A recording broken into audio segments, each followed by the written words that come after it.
Welcome to Socials with the Saints. Are you looking for hope and inspiration? Grab a cup of tea or your favorite beverage and spend some time with us as we meet role models throughout church history and discuss how they can help us in our daily pilgrimage of life. Hello, and thank you for joining us. Welcome to Socials with the Saints. Our mission is to inspire you in your daily pilgrimage of life by introducing you to the communion of saints. I am Jason Nunez, Media Production Coordinator for Pilgrim Center of Hope, a Catholic ministry founded in 1993. Our mission is to provide events, experiences, and media, initiating a desire in people to encounter Jesus Christ in their daily journey of life.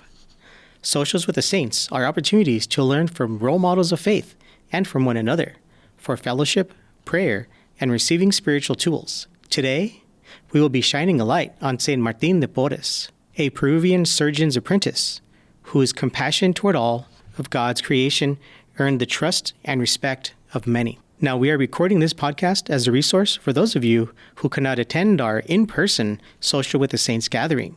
You are most welcome to join us on the third Thursday of every month in San Antonio, Texas, or on the fourth Tuesday of every month at Church of the Good Shepherd in Schertz, Texas. Visit pilgrimcenterofhope.org for more information about our in-person Social with the Saints gatherings. Now, have you heard of Saint Martin de Porres Velázquez? Let's discover his story together. Saint Martin de Porres, Dominican layman. He was born on December 9th, 1579 in Lima, Peru, and died on November 3rd, 1969, also in Lima, Peru. He was canonized on May 6, 1962, by Pope John XXIII.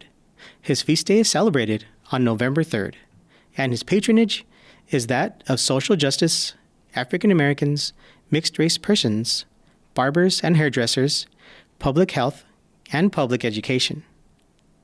Now let's get to know more about Saint Martin de Porres. He was born in Lima, Peru in 1579.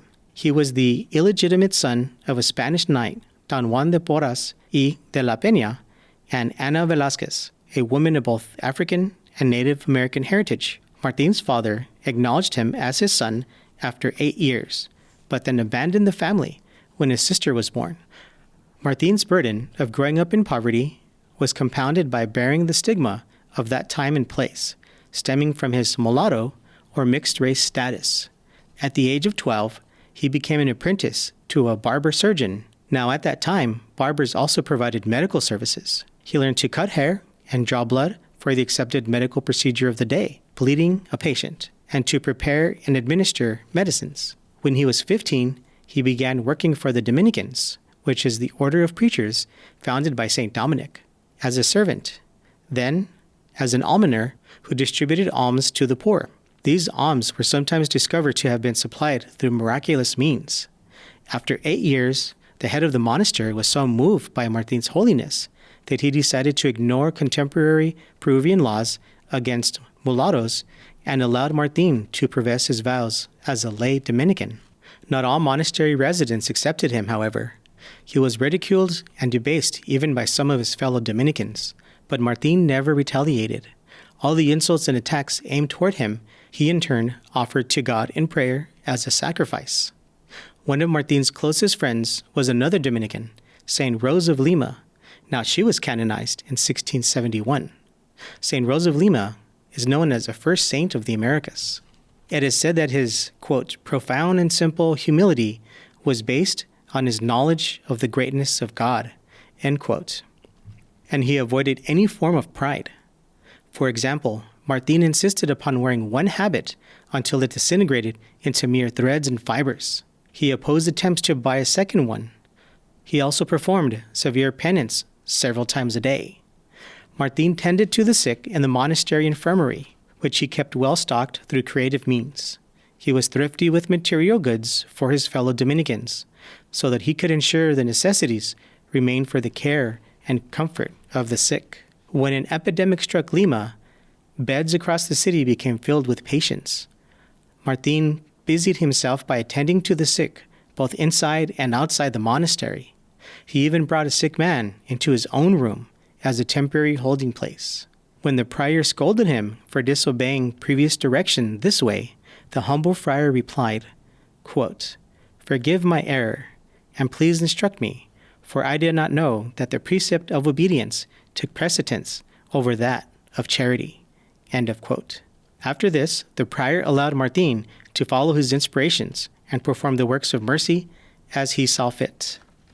Many recorded instances of his brother monks claim to have found him in the chapel before the Blessed Sacrament, so filled with love for Jesus that he levitated in pure ecstasy. Sometimes witnesses reported that he was surrounded by a brilliant light in prayer.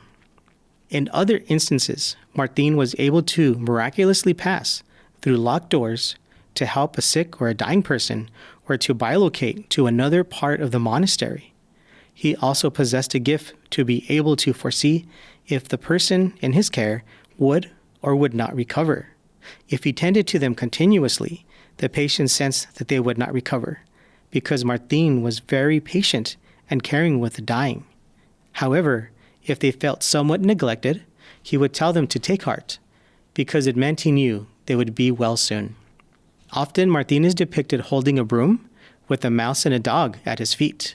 The dog may symbolize the Dominican order, or that some called him a mulatto dog, but it is more widely associated with his care for all creatures, including animals.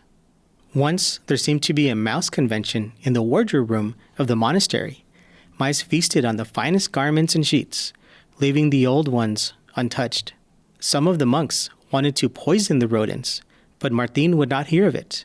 He caught a little mouse and said to it, quote, "Little brother, why are you and your companions doing so much harm to things belonging to the sick? Look, I shall not kill you, but you are to assemble all your friends and lead them to the far end of the garden. Every day I will bring you food if you leave the wardrobe alone." End of quote. After Martin let go of the mouse, there was a scurry from every nook and cranny. Then a tiny procession started towards the monastery garden. Martin led the mice to their new home.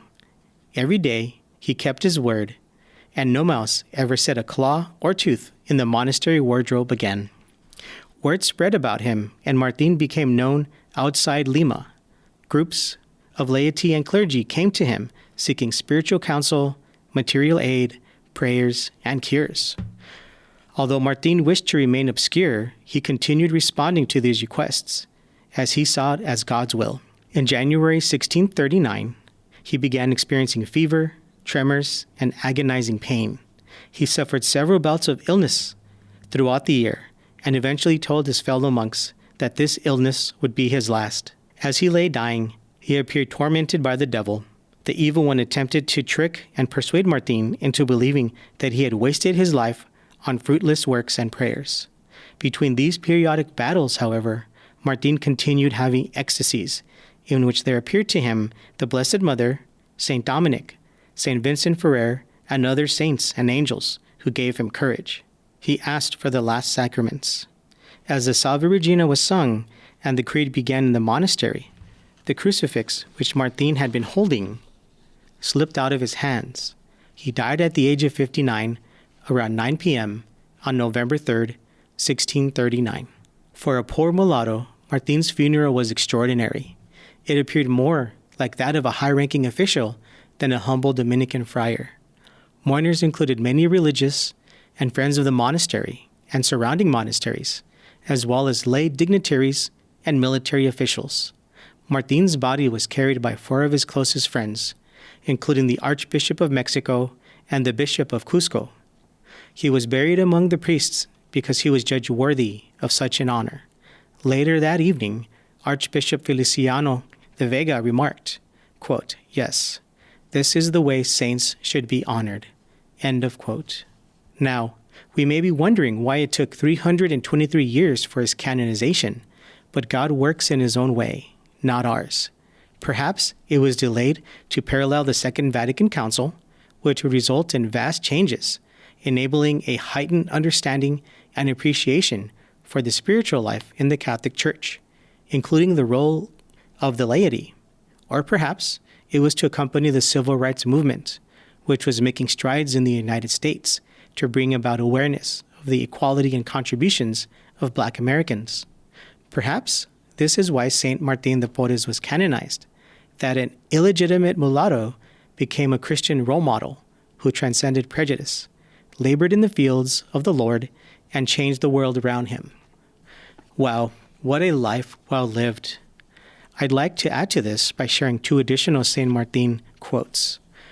The first is, quote, "Compassion, my dear brothers, is preferable to cleanliness. Reflect that with a little soap, I can easily clean my bed covers, but even with a torrent of tears, I would never wash from my soul the stain that my harshness toward the unfortunate would create." End of quote. And the second is, quote, "Everything, even sweeping, scraping vegetables, weeding a garden, and waiting on the sick, could be a prayer if it were offered to God." End of quote. Now, here are a few questions for you to ponder. What struck you about what you just heard? What stood out to you in the story? How does the life of this role model of faith teach and challenge you in your spiritual life? And what lesson will you take with you into your daily life? We invite you to leave a comment on the YouTube video that corresponds with this episode, the podcast app you're listening to, or you can send us an email and share your thoughts about the life of Saint Martin de Porres. You can send that email to ministry@pilgrimcenterofhope.org, and we look forward to hearing what you have to say. In addition, you can download a printable pamphlet with this story, as well as a saint card with the image of Saint Martin de Porres, along with a quote on our website, pilgrimcenterofhope.org. The link will be included in the podcast description. The quote selected is, "Everything, even sweeping, scraping vegetables, weeding a garden, and waiting on the sick could be a prayer if you were to offer it to God." Saint Martin de Porres Velasquez, pray for us. We'd like to give a big thanks to this month's sponsor, Judy Archangel, for making this podcast possible. And we thank you for joining us on Socials with the Saints.